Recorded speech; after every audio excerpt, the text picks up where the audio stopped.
네. 안녕하세요. 저는 한국산업인력공단에서 산업전환 공동훈련센터 업무 담당하고 있는 이제 김혜린 과장이라고 합니다. 오늘 이 온라인 설명회는 그 사업 설명을 드리는 자리는 아니고요. 이 사업 설명은 몇 번의 사업 설명회와 온라인 영상이 이미 홈페이지에 게재되어 있기 때문에 그 영상 참고해 주시면 되고, 오늘 설명회는 실제 사업 계획서를 쓸 때 어떤 부분이 좀 필요하고 그 사업 계획서 작성에 구체적으로 도움을 드릴 수 있을까 해서 별도로 마련한 자리입니다. 그래서 사업 설명은 전반적으로 드리지 않고 일단 구체적으로 사업 계획서에 대해서 말씀드린다는 점 먼저 말씀을 드리고요. 순서는 일단은 지금 사업 계획서 양식을 차근차근 하나씩 설명을 드리고, 중간중간 필요한 부분은 공고문하고 사업계획서 작성 가이드를 통해서 같이 병행 설명을 드릴 거고요. 그리고 마지막에 질의응답 시간 잠깐 가지게 되는데, 질의응답 할 때는 채팅창에 쳐주시면 제가 순차적으로 이 답변 드리도록 하겠습니다. 그럼 먼저 제가 사업 계획서 설명을 드릴 텐데, 이미 기존 컨소시엄을 하고 계시는 기관은 아시겠지만 이 사업 계획서를 기존 컨소시엄보다 많이 슬림화하려고 노력을 했고요. 그래서 기존 컨소시엄에서 몇 개 항목을 좀 많이 제외하고 좀 편하게 쓰실 수 있게 이제 하고자 했고, 이제 그럼에도 불구하고 양은 좀 되긴 하는데 좀 도움 받으실 수 있도록 구체적으로 설명드리도록 하겠습니다.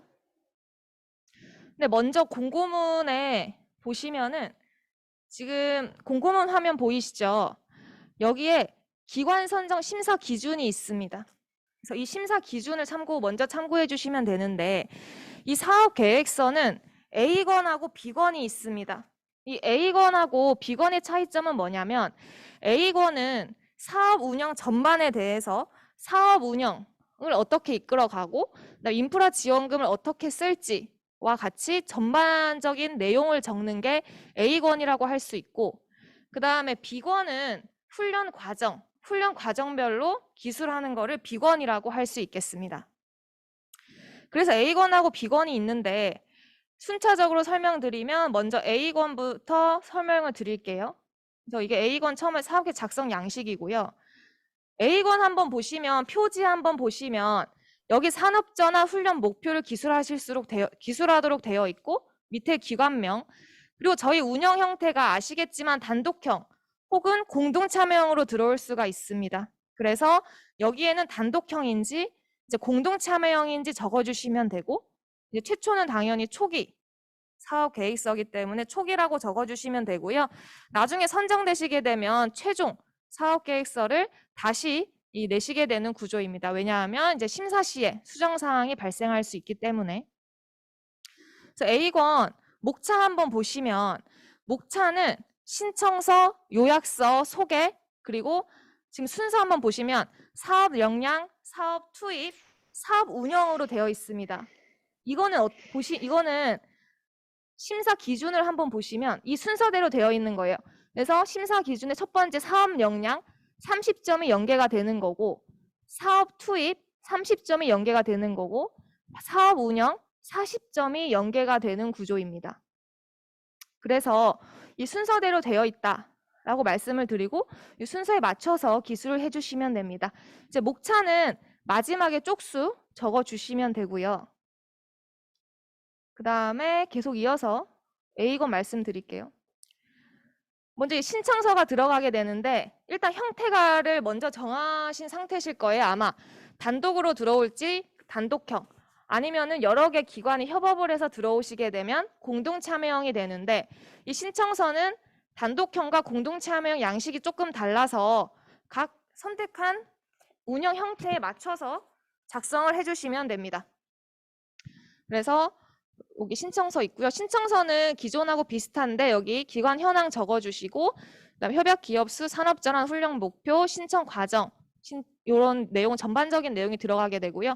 공동참여형도 동일한데 공동참여형은 여기 보시면 기관별 역할을 적어주시게 됩니다. 그리고 여기 보면 참여 기관이 어딘지 적게 되는 거고요. 공동참여형은 아시겠지만 이런 행정을 전담하는 메인 공동훈련센터가 있어야 하기 때문에 이 공동참여형에 제출하는 직위는 저기 메인 공동훈련센터로 제출을 해주시면 됩니다. 왜냐하면 메인 공동훈련센터와 다른 참여 기관이 약정을 맺어서 가져온 형식이기 때문에 이러한 행정은 메인 공동훈련센터에서 가져가게 되는 구조입니다. 말씀을 드렸고, 여기서 지금 하나 중요하게 말씀드릴 게 있는데 여기 두 번째 신청서 보시면 산업전환 훈련 목표라는 부분이 있습니다. 산업전환 훈련 목표 둘 다 있죠. 이 산업전환 훈련 목표는 이 표지에도 적게 되어 있는데, 즉 이렇게 생각하시면 됩니다. 각 공동훈련센터에서 이 산업전환 사업을 가져가게 되는데 이 공동훈련으로 인해서 무엇을 원하는가, 어떠한 목표를 가져갈까를 한마디로 기술해 주시면 됩니다. 예를 들어서 자동차 업계의 경우에는 미래차 인력 양성, 수소차 인력 양성 등등 다양한 목표가 나올 수 있겠죠. 즉 정량적 목표가 아니고 정성적 목표를 가져가시게 됩니다. 즉 전체적으로 이 사업을 통해 얻게 되는 목표를 기술해 주시면 되고, 이 목표 자체가 굉장히 중요하게 가져갈 수 있겠습니다. 왜냐하면 이 목표를 향해서 기타 사업 내용과 훈련 과정이 이 목표를 수렴을 해야 되기 때문에 일단 산업전환 훈련 목표를 정하시는 것이 제일 중요하다. 이건 정성적 목표라고 할 수 있겠습니다. 그래서 신청서 작성해 주시면 되고요. 사업계획 요약서 되어 있는데 요약서는 간단히 2페이지 이내로 작성해 주시면 됩니다. 길게 쓰실 필요 없고요. 이거는 이미 다 뒤에 있는 내용이에요. 뒤에 있는 내용을 뒤에를 먼저 작성하시고 마지막에 요약해 주시면 됩니다. 그래서 어려운 것은 아니고요. 다만 공동참여형의 경우에는 여기 단독형을 작성하실 필요 없고, 공동참여형의 경우에는 여기 역할 수행 계획을 간단히 적어주시면 됩니다. 그래서 공동참여형은 기관별로 사업계획서를 여러 개 쓰시는 것이 아니고 같이 쓰시는 거예요. 한 권으로. 이렇게 말씀을 드리고, 그 다음에 소개는 1페이지 이내로 작성해 주시면 됩니다. 왜냐하면 뒤에 조직이나 기관 현황을 적는 부분이 있기 때문에 1페이지로 간단하게 적어주시면 됩니다. 근데 공동참여형이 있다면 공동참여형은 참여 기관별로 작성해 주시면 되시겠습니다. 그리고 앞에는 일괄 개괄적인 부분이었고요. 이제는 실제 사업 기준에 들어가서 사업 역량 30점짜리에 대한 부분을 기술하시는 겁니다. 그래서 아까 공고문 한번 보시면 사업 역량이 두 가지 카테고리가 있었죠. 사업 목적의 타당성과 훈련 역량에 대해서 사업 계획서에 기술을 하시게 됩니다. 그래서 여기 보시면 또 카테고리가 두 개 있죠. 사업 목적의 타당성과 훈련 역량. 이 사업 목적의 타당성은 총 5가지 카테고리입니다. 배경, 지향점, 기여도, 기대 효과. 이 부분은 정성적인 부분이라 이 작성을 아마 쉽게 하실 수는 있을 것 같은데, 이 사업 목적의 타당성에서 저희가 보고자 하는 부분은 각 신청 기관이 준비하고 있는 이 산업전환 훈련이 정말 타당한가를 보기 위한 것입니다. 그래서 각 기관에서 가능하시다면 실제 하고자 하는 훈련 분야, 산업 분야의 현재 산업전환 트렌드, 우리가 이 훈련을 가져온 이유는 지금 우리의 업계에 이러한 산업전환 트렌드가 있고 요러 해서 이런 부분으로 가고 있다라든지, 실제 그런 부분, 정성적이든 정량적이든 예를 들어서 직무 전환 비율이나 그런 게 나올 수도 있겠죠. 그래서 그런 부분이 있다면 이 사업 목적 타당성에 같이 기술을 해주시면 됩니다. 결국 여기서는 실제 정말 산업전환 훈련 목표, 산업전환이 타당한가에 대해서 적어주시면 되고요. 다음 훈련 역량 부분은 훈련기간 적합성, 즉 이제 훈련기관으로서의 역량 이런 거 작성해 주시면 되고, 여기 유사훈련사업 수행 실적은 이제 훈련사업, 정부 부처 사업이나 훈련사업이 있을 경우에 그 수행하셨던 적이 있으면 간단히 길게 막 작성하실 필요는 없고 간단히 작성해 주시면 되고, 수행 실적이 없는 기관은 비워두시면 됩니다. 그리고 시설 및 장비 보유 현황은 저희 심사 기준에 훈련기관이 보유하고 있는 시설 장비에 대해 평가를 하도록 되어 있습니다. 이것도 마찬가지로 이제 훈련 역량을 이제 보기 위함인데, 그래서 여기 부분은 신청하고자 하는 시설 장비를 쓰시는 게 아니고 현재 보유해서 훈련에 활용할 수 있는 시설 장비를 적어주시면 됩니다. 따라서 아마 쉽게 적을 수 있을 것 같은데, 여기 보면은 활용 훈련 과정이 있습니다. 활용 훈련 과정. 요거는 나중에 비건에서 훈련 과정을 작성하면 거기에 그 훈련 과정마다 그 훈련 과정에 쓰고자 하는 시설과 장비가 나오겠죠. 그러면은 그 연번을 여기에 적어주시면 됩니다. 즉 보유하고 있는, 즉 다시 말해서 훈련에 활용할 수 있는 시설과 장비를 리스트업 해주시면 됩니다. 그래서 여기 그리고 여기 보면은 다만 혹시나 지금 기존 훈련기관 같은 경우에는 이제 컨소시엄 사업비로 지원받은 시설은 굵게 기울기 표시해서 이제 구분할 수 있도록 기존 정부 지원금으로 받은 거는 그렇게 표시해 주시면 되시겠습니다. 그리고 이어서 계속 말씀드리면 이제 제2 영역은 이제 사업 투입 부분입니다. 그래서 공고문 다시 한번 보시면 사업 투입이 총 3가지 카테고리가 있죠. 협약 기업, 조직 및 인력 구성, 그리고 인프라 구축 및 활용. 요 3가지 이제 카테고리로 똑같이 이제 구성이 되어 있습니다. 그래서 보시면은 처음에 이제 협약 기업을 가져오시게 되고요. 저기 협약 기업은 기존 컨소시엄에서는 아시겠지만 30개를 기준으로 하고 있는데, 이 산업전환 같은 경우에는 어떤 양적인 부분보다는 질적인 부분을 추구하고자 하기 때문에 실제 산업전환 훈련에 대한 수요가 있는 협약 기업을 확보하는 게 좋고, 30개라는 숫자 자체를 저희가 적용하지 않습니다. 그래서 협약 기업이 30개 이하여도, 물론 너무 작으면 안 되겠지만 30개 이하여도 실제 훈련의 질을 높일 수 있다라고 판단이 되면 이하로 숫자를 하셔도 괜찮습니다. 그래서 뒤에 이제 사업계획서 가이드에 있는데 협약 기업하고 협약서를 체결하시게 되거든요. 체결하시고 협약 기업 현황을 여기에 전체 리스트업 해주시면 됩니다. 그래서 그때 이제 협약 기업 일반 현황을 제출하게 되는데 그 정보 보시고 작성하셔도 되고, 근로복지공단 홈페이지에서도 뭐 사업장 관리 번호나 상시 인원수 확인할 수 있기 때문에 이 부분에 작성을 해주시면 됩니다. 근데 만일에 협약 기업이 너무 많아서 이 A1 안에 좀 넣기 그렇다라고 하시면은 협약 기업 현황을 별첨으로 한 다음에 별도 뒤쪽에 빼주셔도 괜찮습니다. 그다음 협약 기업 확보 기준은 어떤 의미로 들어가 있는 거냐면, 기존 컨소시엄하고 다르게 이 산업전환은 명확한 묘포가 있습니다. 이 산업전환 국면에 있는 기업이라는. 그래서 이 위에 있는 협약 기업을 리스트업 했을 때 어떠한 기준으로 리스트업을 했는지, 실제 산업전환 수요가 있었는지 뭐 그런 부분을 기술해 주시면 되고, 향후 협약 기업 발굴 계획도 비슷한 맥락에서 작성해 주시면 됩니다. 두 번째, 조직 및 인력 구성 부분입니다. 조직 구성 현황이 있는데 이제 공동 참여형 각각 작성해 주시면 되는데요.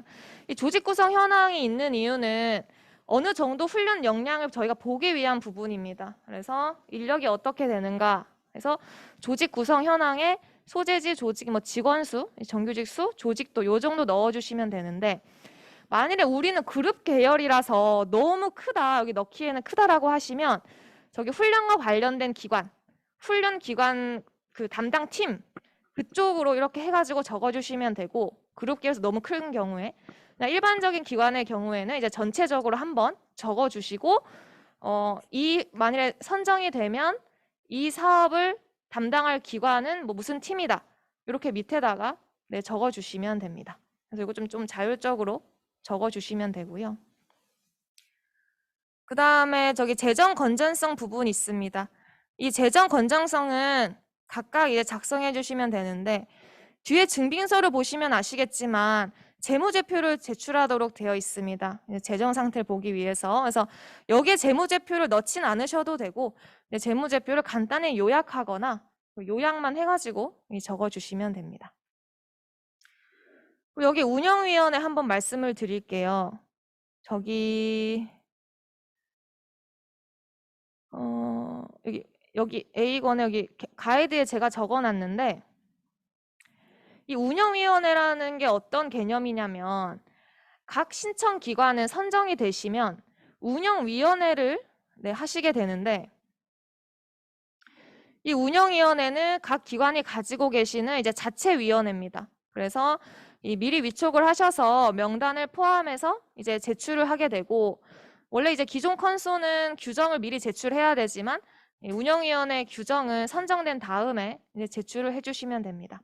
그래서 위원장 포함해서 15인 이내로 구성을 해주시면 되고, 위원장, 대표자, 뭐 훈련 전문가, 산업 관련 전문가, 소장 이런 식으로 이렇게 기준이 사업계획서 가이드 안에 나와 있습니다. 그래서 사업계획서 보시고 운영위원회 리스트업 여기에 이 사업계획서 양식에 해주시면 됩니다. 간단히 소속 직위 성명 정도만 적어주시면 됩니다. 그래서 운영위원회는 이제 실제 운영을 하게 되면 운영위원회에서는 뭐 예산간의 전용이라든지 이제 운영위원회 권한에 대해서는 이제 선정이 되면 저희가 진입교육을 통해서 안내드릴 예정입니다.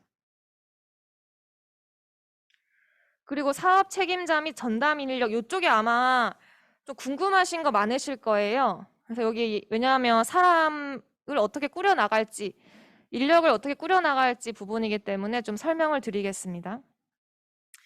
여기 보면은 결국엔 이 전담자라고 하는 사람은 이 사업에 대해서 이 사업의 업무에 참여하는 사람을 전부 리스트업을 해주시면 됩니다. 그랬을 때 두 가지로 나뉘게 되겠죠. 인건비를 지급받는 그 전담자, 그리고 인건비를 지급받진 않고 하지만 이 훈련에 대해서 기관에서 월급은 받지만 이 훈련에 대한 뭐 총괄이라든지 좀 어느 정도 이제 업무를 조금 일부 수행하게 되는 경우가 있을 겁니다. 그랬을 때 먼저 말씀을 드리면 인건비를 전액 지원받는 전담자는 이 산업전환 업무에만 종사를 해주셔야 됩니다. 이제 다른 업무에 종사하실 수 없고 이 업무에만 이제 해주셔야 됩니다. 근데 다만 인건비를 지원받지 않지만 예를 들어서 이미 다른 정부 훈련 사업을 하고 있어서 예를 들어 기존 대중소도 하고 있어서 그럼 우린 이미 인건비 지원받고 있기 때문에 여기에 이제 인건비 지원은 못 받지만 그래도 이 업무에 좀 어느 정도 이제 참여를 하게 된다라고 하시면 여기에 이름 넣어주셔서 전담자로 활동이 가능합니다. 그리고 지금 아까도 이제 질문 주신 분이 계셨는데 제가 Q&A도 올려놓기는 했는데 여기 작성 가이드 보시면 이 전담자 같은 경우에는 여기 직접 계약에 의해서 가능하고 파견 근로자는 전담자로 인정이 되지 않고 그래서 근로계약상 이런 게 준비가 돼야 합니다. 그래서 파견 근로자는 불인정되고 그 다음에 60% 요거 지금 문의가 있으신데 이 60%의 기준은 인건비를 지원받는 사람의 60%는 아니고 이 사업계획서에 리스트업 된 사람의 60%면은 인정이 됩니다. 그래서 60%의 기준은 그렇게 조금 제가 완화해서 가게 되고 그래서 인건비를 받는 사람 포함 전체 리스트업이 60%다. 그리고 인건비를 받는 전담자는 이 산업전환 업무에만 이제 가능하다라고 말씀을 드리겠습니다. 그래서 여기 사업계획서 가이드의 전담자 주요 역할은 참고해 주시면 되고 여기 써 있죠. 그래서 이어서 돌아가서 다시 한번 이어서 말씀을 드릴게요. 그래서 이 사업 책임자 이 전담 인력 표를 이렇게 작성해 주시면 되는데 그리고 예를 들어서 우리는 이제 아직 계약직을 채용은 안 했는데 선정되면은 계약직 채용을 해서 쓰고자 한다. 기간제 계약직. 그럼 그 경우에도 여기에 이제 채용 예정이라고 해서 여기 리스트에 써주시고 여기 전담 인력 채용 계획에 적어주시면 됩니다. 정규직도 마찬가지고요. 그렇게 적어주시면 되고 다만 채용하겠다고 해서 인건비를 받았는데 그 채용을 안 하시거나 이런 경우에는 이제 환수 조치가 들어가게 됩니다. 그리고 공동참여형. 공동참여형의 경우에 이거 인건비 이거 사람 어떻게 되는지 말씀을 드리면 기본적으로 기관당 그 전담자는 배치가 되겠죠. 전담자는 그 업무를 하는 사람 배치가 되는데 그 각 기관 60%는 각 기관별로 이제 적용이 되는 기준입니다. 그래서 만일에 공동참여형인데 우리가 한 명, 뭐 훈련 수요조사 일을 한 명을 배정했다라고 하게 되면 그 한 명은 정규직이 돼야 하는 그런 부분이 있습니다. 사실 이 부분 정말 저희도 많은 고민했는데 이 사업의 좀 원활한 운영을 위해서는 이 정규직 비율이 저희 고용부 고시에도 있는 부분이기 때문에 그 부분은 좀 양해해 주시면 감사하겠습니다. 그래서 이 60명에 대한 기준표는 여기 밑에 전담 인력 수의 이제 여기 몇 명, 이 3명이면 이 괄호 안에 숫자는 정규직이어야 한다라는 부분입니다. 그래서 인건비는 한 명당 최대 5천만 원까지 신청 가능하신데 이제 보통 통상임금, 그 기관에서 받는 통상임금이 있겠죠. 그래서 보통 통상임금에 맞춰서 좀 많이 신청해 주시는 편이고 통상이고 아니더라도 차등 지급은 가능하기 때문에 이제 한도 내에서 신청을 해주시면 됩니다. 근데 여기서 또 이제 많이 또 이제 말씀 주시는 게 그러면은 저기 인원수는 사실 저희가 기존 컨소시엄 같은 경우에는 훈련 실적별로 이제 표가 있습니다. 실적이 이만큼이면 몇 명. 저희는 그렇게 표는 없고 기본적으로 이제 훈련이나 이런 사업 계획서를 받아보고 저희가 적정의 그런 판단을 심사 시에 좀 하고자 합니다. 왜냐하면 각 기관에서 생각하시는 업무량이나 이런 게 다르기 때문에 그 기관에서 신청하신 인원수를 최대한 준용하려고는 하는데 하지만 너무 과도하게 신청하신 경우에는 저희가 좀 지원이 힘들 수 있고 현재 저희가 좀 생각하고 있는 부분은 이제 기존 컨소 같은 경우에는 훈련 인원이 500명 이상이면 이제 3명을 활용할 수가 있어서 저희는 거기 한 플러스 한두 명 정도 좀 이렇게 유연하게 좀 유연성 있게 많이 지원해 드리려고 합니다. 좀 그런 기준을 가지고 저희가 보고자 한다 말씀을 드리겠습니다. 인건비 부분 설명을 드렸고요. 인프라 구축 및 활용인데 여기부터는 그 각 기관이 올해 같은 경우에는 10억의 신청만 내주시는 겁니다.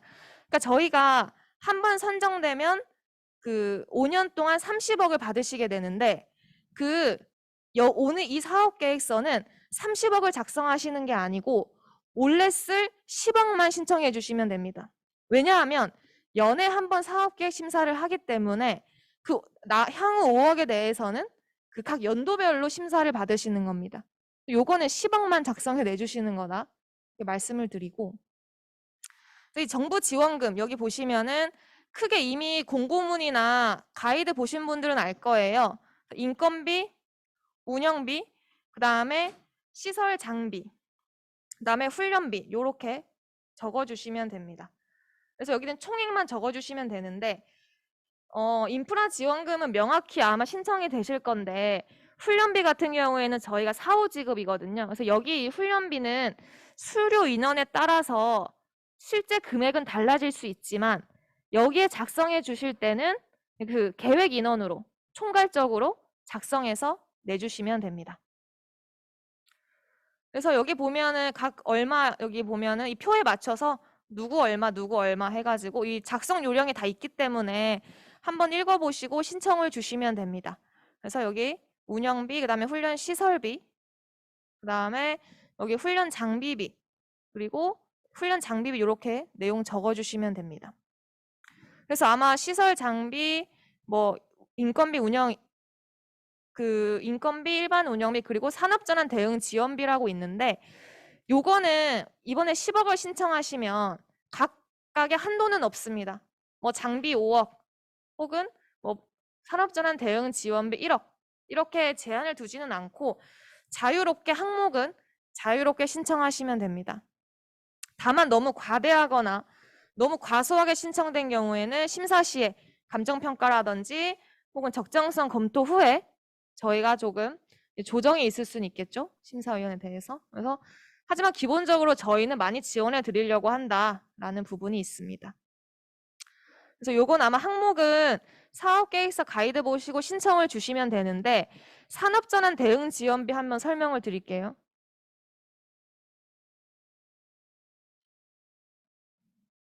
여기 앞에 이런 것들 보시면 됩니다. 각각 항목이 있죠. 산업전환 대응 지원비 설명드리기 전에 여기 중에 각각의 항목으로 신청 주시면 되는데 일반 운영비 있잖아요. 일반 운영비는 그 세세 항목까지 제출해 주실 필요는 없고 총액 개념으로 신청해 주시면 됩니다. 예를 들어서 제가 가이드에 써놓긴 했는데 일반 운영비 여기 보이시죠? 사업계획서에는 소요 예상되는 총괄 금액 10억 중에 너무 많은 부분을 차지하면 안 되겠죠. 당연히 일반 운영비가. 하지만 개인적으로 봤을 때 임차나 회의 수당, 그 다음에 여기 매식비, 자료 인쇄비, 뭐 훈련생 모집 이런 걸 다 해보니까 우린 전체적으로 한 뭐 4천만 원? 보통 요즘은 4천만 원 기준이 됩니다. 일반 컨소는 4천만 원 정도 필요할 것 같다 하시면 저기 총액 개념으로 신청 주시면 됩니다. 요건 나중에 회계정산 들어가는 거기 때문에 그때 뭐 환수나 이런 건 있을 수 있겠지만 이제 기본적으로는 좀 자유롭게 쓰실 수 있게 총액 개념으로 신청 주시면 됩니다. 그리고 산업전환 대응 지원비 이거 설명을 좀 드릴게요. 시설 장비 일반 운영비 인건비는 확실히 아실 거예요. 이제 딱 항목이 정해져 있으니까 위에. 이 산업전환 대응 지원비는 어떠한 항목을 신청을 주시면 되냐 하면 이게 밑에 있는 부분이 전체가 가능합니다. 자, 이랬을 때 굵은 글씨로 되어 있는 부분 먼저 설명을 드릴게요. 여기에 신청 주셔야 되는 게 일단은 훈련 로드맵 개발 비용인데 그 사업 설명서 들으신 분은 사업 설명회 들으신 분은 아마 아실 텐데 그 전체 협약 기업의 10% 그리고 만일에 100개 이상이면 최대 10개까지 각 기업별로 그 기업 수요 맞춤형과 같이 훈련 프로그램 설계 비용이 들어가게 됩니다. 조직 경영 진단, 미래직무부서 훈련 프로그램 설계, 협약 기업당 최대 3천만 원이 지원이 돼서 그러면 총 10개 하면 3억까지 지원이 되겠죠. 3억까지 지원이 돼서 이 금액을 산업전환 대응 지원비에 넣어주셔야 됩니다. 근데 여기서 하나 말씀드릴 게 예를 들어서 우리는 협약 기업이 30개면 10%의 지원이 가능하니까 우리는 그러면 3개네? 하지만 3개면은 당연히 9천만 원 지원이겠죠. 하지만 그래도 우리는 수요 조사를 좀 해보니까 이러한 훈련 프로그램 설계에 대한 수요가 많더라 라고 느껴지게 되면 그 3개 이상도 가능합니다. 그래서 10개 이내에서 자유롭게 가능합니다. 그래서 기본적으로 10%의 기준을 가져가지만 우리는 이러이러한 사유로 인해서 3개 이상 하겠다. 협약기업 30개지만. 그래서 우리는 3억이 필요하다. 왜냐? 10개라는 그런 협약 기업이 실제 산업전환 수요가 있고 훈련 프로그램 설계를 원한다. 그럼 10개까지 신청이 가능합니다. 자유롭게 풀어놨고요. 그리고 또 한 경우 우리는 협약 기업이 100개 이상이라서 10%면 10개를 해야 되는데 우리가 있는 협약 기업은 이미 너무 다 정착 단계고 사업 전환이 다 되어 있고 훈련 프로그램 설계 다 되어 있어서 10개까지의 수요가 있지 않고 그렇게까지 할 필요성이 이제 체감되지 않는다라고 하시면 10개 이내로도 가능합니다. 그러니까 뭐 5개를 한다든지 그렇게 조금 자율적으로 가능하다라고 말씀을 드릴게요. 그럼 이 비용에 대해서 말씀드릴게요. 그러면은 10개 이내로 자유롭게 개수를 정할 수 있으니까 3억, 최대 3억까지 지원이 되지만 3억 내에서 왔다 갔다 하겠죠. 그럼 이랬을 때 여기 예시 한번 보시면 이 금액은 추가 지원 가능한 부분입니다. 지금 무슨 말이냐면 원래 10억인데 시설이랑 장비랑 다 신청할 거 다 해보니까 딱 10억인 거예요. 그럼 이 훈련 로드맵 개발 비용이 신청할 부분이 없잖아요. 그럼 추가적으로 3억을 추가로 신청 주시면 됩니다. 그러면은 13억의 지원금이 나갈 수 있는 구조라고 보시면 되시겠습니다. 근데 예를 들어서 우리가 필요한 돈 다 해보니까 한 7억 정도 넣어라. 그럼 3억이 남죠. 그럼 그 3억에 대해서 이 훈련 로드맵 개발 비용으로 산업전환 대응 지원비에 신청을 주시면 됩니다. 그러면은 10억이 되겠죠? 그래서 이 훈련 로드맵 개발 비용은 10억 이상으로 가능해서 최대 13억까지 받을 수 있는 구조다라고 봐주시면 됩니다. 그리고 이 지원 프로그램 운영 비용은 그 훈련 내용에 보면 저희 심리 상담하고 컨설팅 받을 수 있잖아요. 그래서 그 심리 상담하고 컨설팅에 대한 비용을 여기로 신청해 주시면 되고, 그 훈련 로드맵 개발 비용은 이제 견적서가 있으시면 좋지만 이제 없으신 경우에도 저희가 일단 정액 지원이 나가고 추후에 회계정산 할 예정에 있고, 이 지원 프로그램 운영 비용, 이 심리 상담하고 컨설팅 같은 경우는 이 경우는 좀 미리 주변에 있는 컨설팅 기관이나 심리 상담 기관에 그 견적 이런 부분을 좀 받아서 신청을 해주셔야 됩니다. 그냥 생각해서 뭐 한 10만 원 이렇게 주시면 안 되고, 이 부분은 이제 간단한 견적이라도 받아서 추가적으로 주시면 됩니다. 그리고 세 번째 굵은 글씨, 여기 세미나 강연 비용 좀 설명을 드릴게요. 이미 제가 설명은 드렸었는데, 훈련비를 지급받는 과정 말고 이 인프라 지원금 안에서 일반 직무전환 훈련이 가능합니다. 즉, 훈련비를 받지 않고 좀 유명한 강사나 이런 부분들을 좀 초빙을 하기 위해서 좀 단가가 높게 산정을 해서 일반 직무전환 훈련을 재직자, 채용 예정자, 관리자를 가능을 하세요. 그래서 이 소요되는 비용을 여기 산업전환 대응 지원비로 신청을 해주시면 됩니다. 근데 이거는 좀 견적을 받기가 힘들기 때문에 요건 이제 산출 내역 정도 넣어주시면 됩니다. 뭐 강사료 얼마, 뭐 거기 뭐 대관료 얼마, 그리고 뭐 이 자료 인쇄비 얼마, 이렇게 그냥 산출 내역 정도 이제 주시면 됩니다. 그리고 그 외에 밑에 보시면은 저희가 기존 컨수에서 안 되던 턴키라 프로그램이나 교보제 턴키까지 전부 다 가능하세요. 그래가지고 뭐 우리는 이러한 프로그램을 사서 우리는 좀 우리 저작권 가져오고 싶다라고 하시면 이 비용으로 신청을 주시면 됩니다. 그리고 저희가 이제 행정에 대한 좀 얘기를 많이 들어서 제가 여기 보시면 보조인력 활용할 수 있도록 저희가 풀어놨거든요. 많이는 안 됩니다. 저희도 많이는 드릴 수 없었고, 이제 어느 정도 이제 그런 관련 그런 법이 있기 때문에, 그래서 기관당 월 1명 5일 이내로 가능하도록 해놨고, 전담자 업무는 안 되고요. 뭐 복사라든지 단순 행정에 대해서만 이거 일용직 활용 가능하다. 그래서 신청할 때 단가 넣으셔서 이제 주시면 됩니다. 단가 넣어가지고 뭐 우리는 월 얼마 몇 명 작성해가지고 넣어주시면 이제 일용직도 저희가 많이는 안 되지만 행정력을 좀 도와드릴 수 있도록 가능하다 말씀드리겠습니다. 이거는 견적서까지는 필요 없고요. 최저임금이 있기 때문에 그냥 정액 개념으로 신청 주시면 됩니다. 그래서 저희가 그래서 많이 지원 드리기 위해서 노력을 좀 했다 말씀을 드리고요. 그러면 다시 사업계획서 쪽 설명드릴게요. 그래서 산업전환 대응 지원비 설명드렸습니다. 그다음 훈련비는 방식까지는 설명 안 드릴게요. 사업 설명회 때 설명드려서 그 훈련 과정별로 사업조 환급 방식 혹은 실비 단가 방식을 선택하시게 되는데, 그 선택하신 방식에 대한 훈련비를 여기 공동훈련센터 부분에 기입을 해주시면 됩니다. 파트너 훈련기관은 아마 이번이 사업 최초 연도라 거의 활용하기 쉽지 않으실 것 같은데, 파트너 훈련기관은 제가 가이드도 써놨지만 인증을 받은 기관만 가능하기 때문에 그 기관 인증서가 있으셔야 합니다. 그래서 파트너 훈련기관 사용하는 경우에는 이렇게 나눠서 적어주시면 됩니다.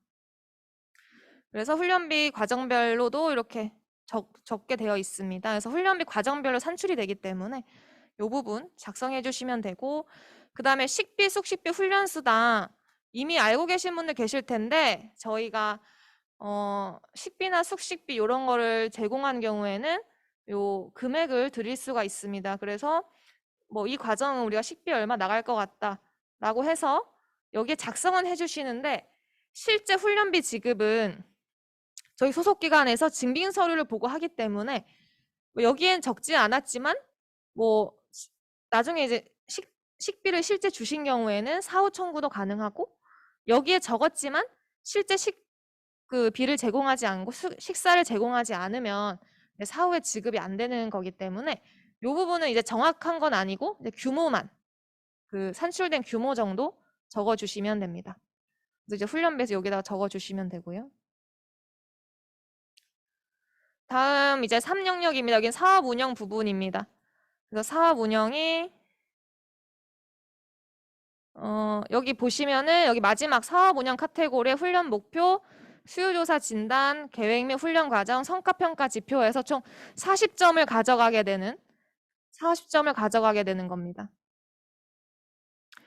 그래서 이 40점 보시면 먼저 훈련 목표 연인원인데 이 표가 좀 특이하죠? 표 좀 설명을 드릴게요. 이 연인원 훈련 목표는 정량적인 숫자인데 그 기존 컨소에서 원래 훈련 목표의 최소는 지금 500명으로 규정되어 있습니다. 근데 저희는 500명을 그대로 가져가지 않고 최초 사업 연도이고 선제적 대응이고 또한 너무 양적인 것보다는 질적인 성장을 저희는 추구하기 때문에 500명이라는 숫자를 저희는 푸시하지 않고 저희 그래도 한 2, 300명 정도? 그래서 딱 정해져 있지는 않지만 꼭 500명을 채우시지 않더라도 사업 심사 신청이 가능합니다. 그래서 여기에는 전체 얼마의 우리가 이번 연도에 몇 명의 훈련 인원을 가져갈 것인가를 여기에 작성해 주시는 겁니다. 그때 일반 직무전환 훈련과 전문 직무전환 훈련이 가져가게 되는데 요거는 이제 개념을 아시겠죠? 그러니까 일반 직무전환 훈련은 인식도, 미래 산업, 신직무에 대한 교육이라면 여기 전문 직무는 일반적인 우리가 생각하는 체계적인 직무 훈련을 봐주시면 됩니다. 두 개가 나눠지는데 여기는 이제 이거는 관리자가 못 듣고 여기는 관리자가 들을 수가 있죠. 근데 훈련비 과정이 있고 지원비 과정이 있습니다. 요거는 헷갈릴 수가 있는데 설명을 드리기가 기존 컨수에 없던 거라서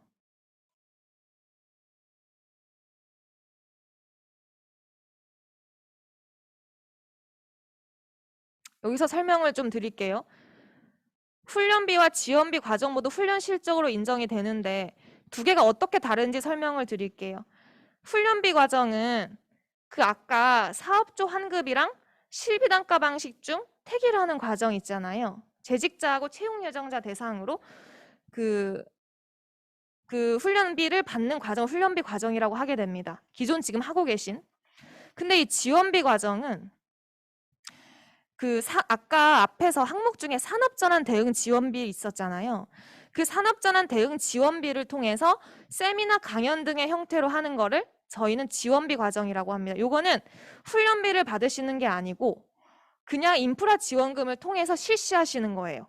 그래서 이건 훈련비 정산이 되지 않고 인프라 지원금을 활용하게 된다.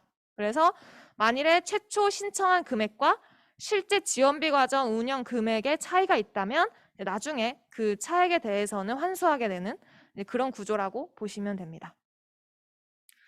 사업계에서 다시 보시면 결국 훈련비 과정 기존하고 똑같죠. 재직자 몇 명, 채용 예정자 몇 명, 향상 몇 명, 여기 채용 예정자 이제 전문 몇 명, 일반 몇 명 기존 프레임을 가져왔다면 이 지원비 과정은 전문 훈련은 안 되고요.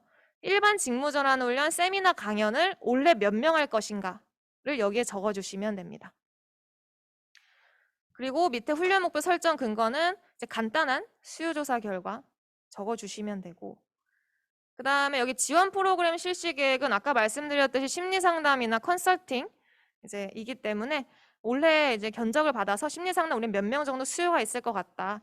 경력재설계에는 인원수, 노사관계 지원은 기업수를 기재해 주시면 됩니다. 그리고 이 지원 프로그램은 만일에 아마 있긴 있겠지만 만일에 우리는 한번 협약기획 물어봤는데 수요가 전혀 없더라 하게 되면 안 하셔도 됩니다. 요거는 이제 의무적으로 하셔야 되는 부분은 아닙니다. 그리고 수요조사 여기 좀 말씀을 드릴게요. 산업전환 진행 단계 진단 여기 설명을 드릴 텐데 요거는 이제 진단 관련해서 협약기업 전체에 대해서 선제 대응 단계, 전환 단계, 정착 단계로 구분을 하시면 됩니다. 그거는 제가 사업계획서 가이드에 적어놨는데 여기 한번 보시면 결국에는 이 선제 대응하고 전환하고 이제 정착 단계에 대해서 요 각각의 등급에 좀 차이가 있죠. 점수에 따라 차이가 있고 선제 대응은 아직 계획도 없고 공감대가 없고 정착 단계는 어느 정도 진행이 된 상태입니다. 따라서 이 각 단계별로 훈련 수요가 차별화될 것이기 때문에 요 진단은 전수 대상으로 하고 이 진단 결과를 훈련 로드맵에 반영을 해주시면 됩니다. 우리는 이를 선제 대응 단계가 몇 개 기업이라서 일반 직무 전환 훈련에 대한 비중이 좀 높고 이렇게 훈련 로드맵을 가져가려고 한다. 그래서 이 선제 대응 단계가 5개년 사업 동안 그 뭐 전체 중에 얼마가 전환 단계로 갈 것으로 보이고 그에 따라 이러한 훈련으로 가고자 한다와 같이 이제 훈련 로드맵 작성 시 반영해 주시면 됩니다. 이 산업 전환 진행 단계 진단은 이 진단 결과 활용에 대해서 이 진단 체크리스트를 만든 교수님이 현재 유튜브하고 저희 컨소시엄 홈페이지에 신청기관 참고용으로 20분 정도 간단한 이제 해설 설명이 올라와 있습니다. 그래서 이걸 어떻게 훈련 로드맵에 반영할까에 대해서는 그 영상 참고해 주시면 됩니다. 그래서 그 체크리스트는 파트 4에 있는데 파트 4 보시면 이렇게 해서 사전 진단지가 총 20개 문항이 있고 요 20개 문항을 통해서 그래서 선제 대응 단계 몇 개, 전환 몇 개, 정착 몇 개가 나오게 됩니다. 그래서 지금 이거를 좀 협약 기업이 많은 기업은 활용을 좀 편하게 하기 위해서 온라인 방식으로 저희가 이제 구현 중에 있는데 그 각 허브 사업단은 연락해서 신청 기관별로 계정 부여받아서 그 계정을 부여받은 다음에 자율적 URL을 배포해 주시면 됩니다. 그러면 협약 기업들이 자기네 고용보험관리번호랑 기업명을 쓰고 따라라라라라 체크를 하겠죠. 완료를 누르면은 나중에 공동훈련 센터에서 엑셀로 다운받으실 수가 있습니다. 70개면 70개 딱 다운받으면 대응 몇 개 바로 확인하실 수가 있는 구조라서 그렇게 저희가 만들었고 근데 지금 약간 개선 중에 있어서 아마도 목요일 정도부터 허브 사업단 통해서 받으실 수 있게 될 것 같습니다. 근데 만일에 우리는 협약기업이 많지는 않아서 우리는 그냥 이거 팩스로 보내거나 여러 가지 다른 방법을 통해서 뭐 수기로 하겠다. 우리 온라인 안 써도 되겠다. 라고 하시는 분은 온라인 안 쓰시고 이제 수기 방식으로 사용하셔도 상관없습니다. 이제 편의를 위해서 만든 거기 때문에 그렇게 진행 단계 진단 설명을 드렸고 그다음에 이제 활용 방안 훈련 수요 조사는 이미 뭐 훈련 쪽에 계시면 아실 거예요.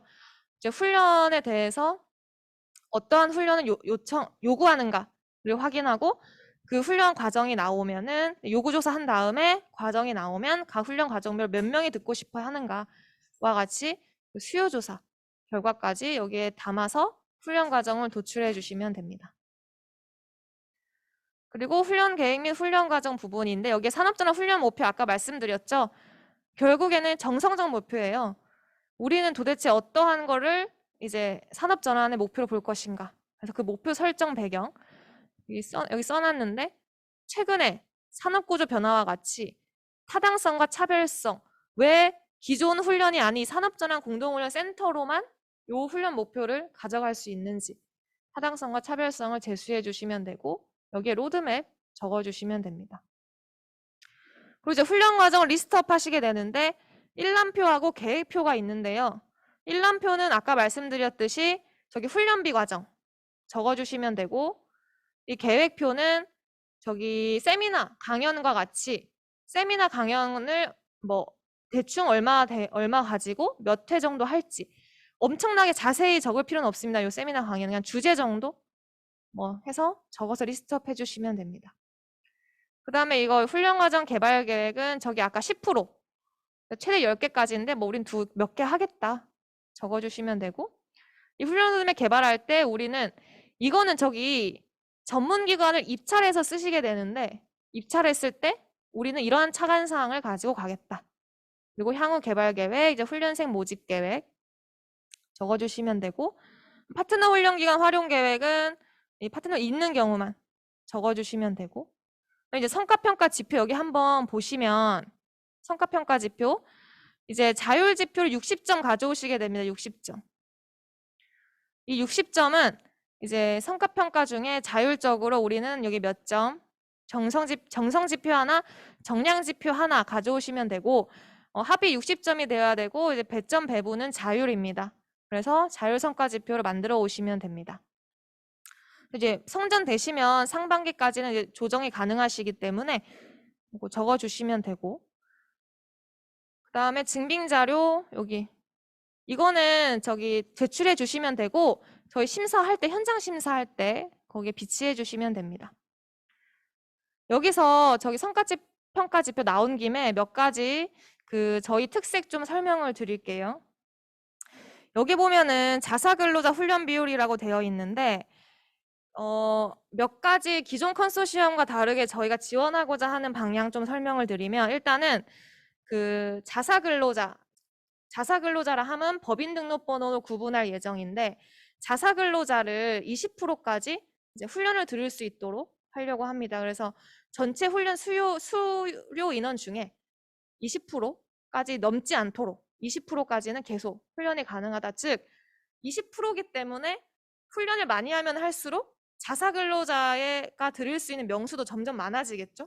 20%까지 자사근로자가 들을 수 있다 말씀을 드리고, 그다음에 협약기업 중에 기존 대중소 하시는 곳은 아시겠지만 협약기업이 저기 중소기업만 가능한데 우선 지원 대상 기업, 이 산업전환은 협약기업의 대규모 기업이 가능합니다. 제한이 없고 대규모 기업의 수강도 제한이 없습니다.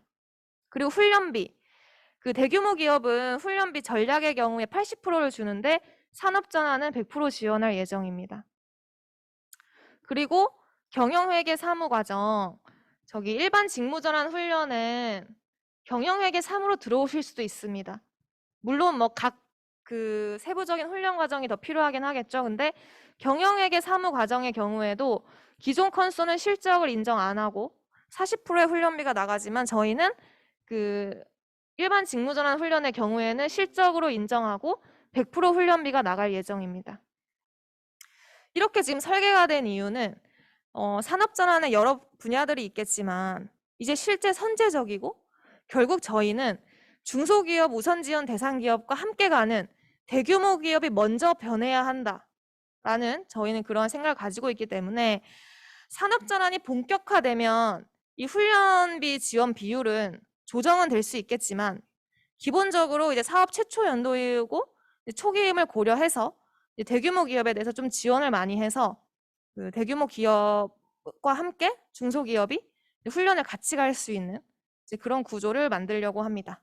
그 부분 운영 시에 참고해 주시면 되시겠습니다. 여기까지 이제 기본적으로 A권이고요. B권 설명드릴게요. B권은 반복되는 거라서 사실 금방 설명드릴 수 있습니다. 여기 훈련 목표 적어 주시고, 똑같아요. 똑같은데 아까 앞에서 훈련 과정 일람표랑 훈련 과정 계획표 있었는데 그거랑 똑같이 이제 가게 되는 구조입니다. 그래서 여기 일반이나 전문인지 앞에 쓰고, 이 훈련비 과정은 이렇게 쓰시면 되고, 지원비 과정은 저기 세미나 강연을 무슨 주제로 할지 자세히 안 적으셔도 됩니다. 무슨 주제로 할지 적어주시면 됩니다. 그럼 먼저 훈련비 과정은 두 가지가 있겠죠. NCS 적용 과정과 NCS 미적용 과정 두 개가 있을 수 있는데, 기존 컨소에서는 NCS 미적용이면 미적용 사유도 적도록 했는데 저희는 다 뺐고, NCS를 적용하지 않는다고 해서 뭐 심사 시에 NCS나 이런 거 바꿔야 된다던가 그런 게 없고, 저희는 적용하지 않는 과정도 현업을 고려해서 폭넓게 인정하는 걸로 그렇게 지금 가닥을 잡고 있습니다. 그래서 그리고 채용 예정자나 이런 경우에 NCS 의무 적용 비율이 있었는데 저희는 그런 게 없고 자율적으로 사용하시면 됩니다. 그래서 우리는 NCS 과정으로 가겠다 하시면 NCS로 내셔도 되고, 아니다 우리는 NCS 말고 현장에서 활용하는 과정 쓰겠다 하시면 비적용 과정으로 내주시면 됩니다. 그래서 간단히 여기 B권은 각 훈련 과정별로 작성을 해주시는 건데, 이미 훈련 과정이 있는 기관에서는 많이 작성해 보셨을 거예요. 그래서 보시면 여기 NC 적용 과정은 훈련 구분, 그다음에 산업전환 훈련 목표인데, 이 산업전환 훈련 목표는 각 훈련 과정이 추구하는 훈련 과정별로 적어주셔야 됩니다. 그래서 이렇게 하고 산업 분야, 필요성, 내용, 여기는 다 아시겠죠? 시간이라든지 단가, 비율 뭐 이런 거 적어주시면 되고요. 그다음 여기 보시면 산업적 훈련 목표, 산업 분야, 연계성, 뭐 수요조사 결과 적어주시면 되고, 이 과정 설계도 마찬가지입니다. 훈련 과정 내용, 시간표 이런 거 작성해 주시면 되고, 훈련 운영 계획은 이제 훈련 과정별로 작성해 주시면 됩니다. 그래서 여기 이렇게 샘플이 있는데 이 샘플대로 하셔도 되고, 이 내용이 다 들어간다면 형태는 변경되어도 이제 큰 상관은 없습니다. 그래서 훈련 구분, 과정명, 훈련 기간, 그 다음에 여기 훈련 시간, 각각의 교과목 이런 거 다 적어주시면 되고요. 그 다음에 여기 운영 로드맵인데 이렇게 1주차, 뭐 보통 이게 지금 예시 같은 경우 1개월짜리 과정이니까 1주, 2주, 3주, 4주에 어떻게 할지 적었고, 그 기존 컨소에 보면 무슨 운영 체계도나 이런 것들이 있었는데 그런 거는 전부 다 뺐고 좀 담백하게, 좀 간략하게 갈 수 있도록 좀 서식을 많이 개정을 하였습니다. 그래서 요거는 교과목별로 작성해 주시는 거예요. 교과목 연번이 있겠죠. 얘 같은 경우는 교과목이 총 3개였으니까 교과목 연변별로 이렇게 능력단 이런 거 작성해서 내주시면 됩니다. 그리고 각 과정별로 교강사를 그 구축 풀로 해서 이렇게 업로드 해주시고, 그다음에 시설, 장비 적어서 내주시면 됩니다. 각 과정에 필요한 거, 각 과정별로 다 쓰시는 게 아니고 각 과정별로 필요한 걸 써주시면 되고요. 그 다음에 지금 강사 기준 한번 보시면 그 일반 직무전환 훈련은 기존에 A에서 2등급 강사가 있기 때문에 그 일반 훈련은 그 강사료를 준용하기 때문에 그 강사 등급을 적어주시고 그거에 대한 증빙을 준비해 주시면 되고요. 그 전문 직무전환 훈련은 이제 과정별로 단가가 나가기 때문에 그 과정 별도로 그 A에서 2등급을 산정하실 필요는 없고 그냥 여기 풀에만 업로드를 리스트업을 해주시면 됩니다. 그래서 강사 등급이나 이 증빙은 일반 직무전환 훈련의 경우에만 이제 필요하다 말씀을 드리고, 그 일반 직무전환 훈련 과정 중에서도 훈련비 받는 과정만 적어주시면 됩니다. 그래서 이건 똑같고 여기 실시 계획, 예를 들어서 우리가 2회차 하겠다고 하게 되면 어느 월에 할지 표시해 주시면 되고, NCS 미적용 과정은 앞에 개요는 거의 동일합니다. 거의 동일하고, 근데 이 NCS 미적용 과정도 이거는 적어주셔야 됩니다. 여기 보면은 저기 NCS 수준, 그러니까 1수준에서 8수준에 대한 정의가 있기 때문에 보시고 요거는 요런 수준에 맞겠다고 유사 수준에 대해서 기입을 좀 해주셔야 되고, 물론 이제 심사 시에 조금 조정은 될 수 있겠지만 여기 이제 NCS 수준은 좀 적어주셔야 됩니다. 그래서 여기 앞에는 똑같고요.